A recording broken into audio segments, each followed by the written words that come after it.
ایک حدیث جو کہ نبی کریم صلی اللہ علیہ وسلم کی سنن نسائی میں سے،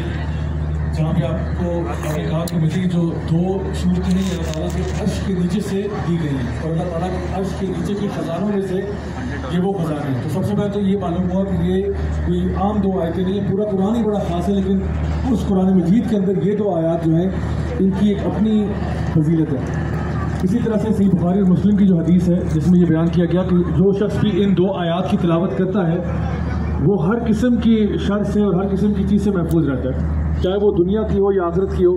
تو اس کو اپنا ایک معمول بنا لینا چاہیے کہ رات کو سونے سے پہلے خاص طور پہ یہ دو آیات کی تلاوت ضرور کر کے ہم سوئیں۔ تو انشاءاللہ آج میں نے سوچا کہ آپ لوگوں کو انہی دو آیات کی تھوڑی سی تفسیر بیان کر دی جائے آپ کے سامنے، تاکہ ہمیں پتہ تو ہو کہ آخر ہم کیا چیز ریسائٹ کر رہے ہیں جب بھی ہم یہ دو آیات ان کی تلاوت کرتے ہیں۔ اللہ سبحانہ تعالیٰ ان آیات میں ارشاد فرماتے ہیں، آمن الرسول بما انزل الیہ من ربہ والمؤمنون،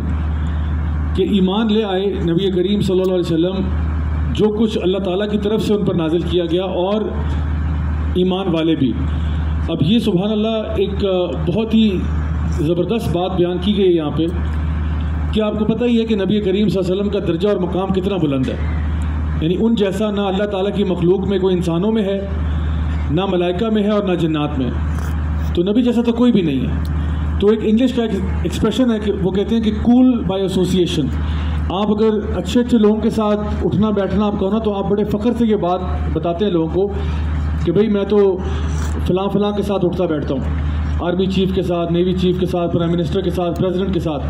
جب آپ کسی اونچے مقام کے بندے کے ساتھ آپ کا اٹھنا بیٹھنا ہوتا ہے تو آپ بڑے فخر سے وہ بات بیان کرتے ہیں۔ اس آیت کے اندر اللہ سبحانہ تعالیٰ نے یہ بات ارشاد فرمائی کہ نبی کریم صلی اللہ علیہ وسلم ایمان لے آئے اور انہی کے ساتھ ساتھ ایمان والے بھی، یعنی اس ایک جملے کے اندر اللہ تعالیٰ نے ہم نالائکوں کو اور نبی کریم صلی اللہ علیہ وسلم کو ایک ہی جملے میں جوڑ دیا۔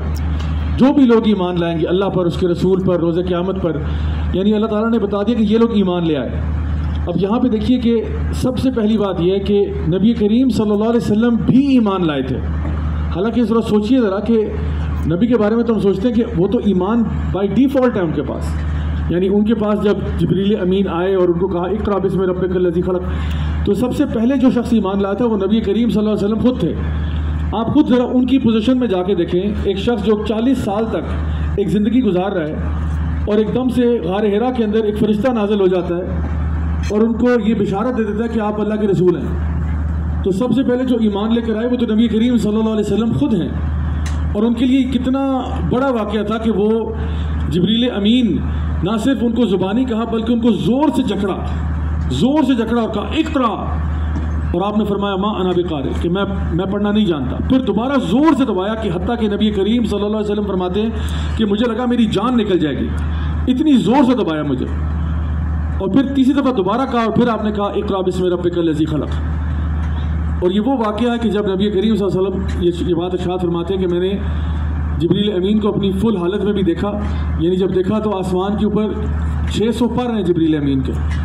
اور پورا آسمان ایک سائڈ سے لے کے دوسری سائڈ تک پورا ان کے پروں سے ڈھکا ہوا ہے۔ یہ کوئی عام واقعہ نہیں ہے، انسان اپنی نظروں سے فرشتے کو دیکھ لے۔ تو سب سے پہلے جو ایمان لے کر آئے وہ تو نبی کریم صلی اللہ علیہ وسلم خود ہیں، اور پھر اپنی زوجہ کے پاس گئے، حضرت خدیجہ رضی اللہ عنہا کے پاس، زملونی کہ مجھے ڈھانپ لیں، اور پھر جو آپ کا اس کے بعد معاملہ ہوا۔ تو یہ ایک ایکسٹراڈنری واقعہ ہے جو کہ ہمیں سیرت میں ملتا ہے، اور اس کے بارے میں اللہ تعالیٰ نے بھی قرآن مجید میں ذکر کیا جب ہم لوگ پڑھتے ہیں سورہ اقرأ بسم ربک الذی خلق۔ تو سب سے پہلے ایمان لانے والے نبی کریم صلی اللہ علیہ وسلم خود ہیں، اور اس کے بعد جو مومنون ہیں وہ، ظاہر سی بات ہے یہاں پہ دونوں کا ایمان لانا برابر نہیں ہے۔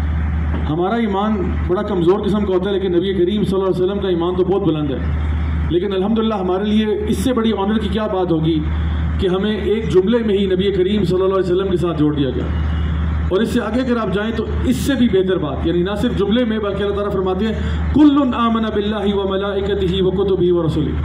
کل، یہ جو کل ہے نا، یہ کل کے اندر پہلے تو ایک جملہ تھا، اب اس ایک لفظ میں ہمیں نبی کریم صلی اللہ علیہ وسلم کے ساتھ جوڑ دیا گیا کہ وہ تمام ایمان لے آئے، یعنی نبی کریم صلی اللہ علیہ وسلم اور تمام ایمان والے ایمان لے آئے۔ تو ہمارے لیے کتنے بڑے اعزاز کی بات ہے کہ ایک لفظ میں اللہ تعالیٰ نے ہم سب کو جوڑ دیا کہ وہ سارے ہی ایمان لے آئے۔ کس پر ایمان لے آئے؟ آمن باللہ وملائکتہ وکتبہ ورسلہ۔ تو یہاں پہ سبحان اللہ ایک بڑے اعزاز کی بات بھی ہے، اور دوسرا اللہ تعالیٰ ہمارا جو آرٹیکلز آف فیتھ جن کو ہم کہتے ہیں کہ ہم ایمان لاتے ہیں اللہ پر، اللہ کے فرشتوں پر، اللہ کے نبیوں پر، جتنی بھی آسمانی کتابیں آئی ہیں ان کے اوپر، روز قیامت کے اوپر اور تقدیر کے اوپر،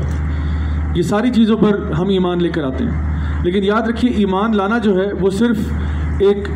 ایسا نہیں کہ آپ کا خیال بس ایسا، اس کا تعلق آپ کے اعمال کے ساتھ ہے۔ ایمان اور عمل دونوں بالکل ساتھ ساتھ چلتے ہیں۔ کیوں؟ کیونکہ ایسا ہو نہیں سکتا کہ آپ کسی چیز پر ایمان لاتے ہوں اور آپ کا عمل اس کے برعکس ہو۔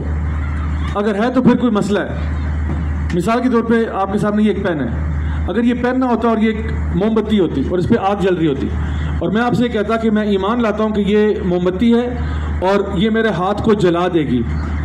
اور یہ جملہ کہنے کے فوراً بعد میں اس کے اوپر ہاتھ رکھ دیتا ہوں اور میرا ہاتھ جل جاتا ہے۔ اب میرے بارے میں دو ہی باتیں کہی جا سکتی ہیں، یا تو آپ یہ کہیں کہ شاید سر کا دماغی توازن ٹھیک نہیں تھا، کہ کہہ رہے تھے کہ یہ چیز موم بتی ہے اور یہ میرا ہاتھ جلا دے گی، اور پھر بھی ہاتھ رکھ دیا، تو یا تو یہ دماغی طور پہ سٹیبل نہیں ہے، یا دوسرا ریزن ہو سکتا ہے کہ میں ایمان نہیں لاتا تھا اس چیز پر جس پر میں کہہ رہا تھا کہ میں ایمان لاتا ہوں۔ میں پھر اندر سے مانتا نہیں تھا کہ یہ موم بتی اور یہ میرا ہاتھ جلا دے گی، ورنہ میں ہاتھ کیوں رکھتا ہے اس کے اوپر۔ بالکل اسی طرح سے میرے اساتذہ جنہوں نے مجھے تفسیر پڑھائی اور حدیث پڑھائی، وہ مجھے اکثر یہ بات کہا کرتے تھے جب میں نیا دین کی طرف آیا تھا نا، کہ بیٹا جس دن تو واقعتاً اللہ پر اور اللہ کے رسول پر اور روز قیامت پر ایمان لے آیا، اس دن سے تیرا چلنا پھرنا اٹھنا بیٹھنا اس بات کی گواہی دے گا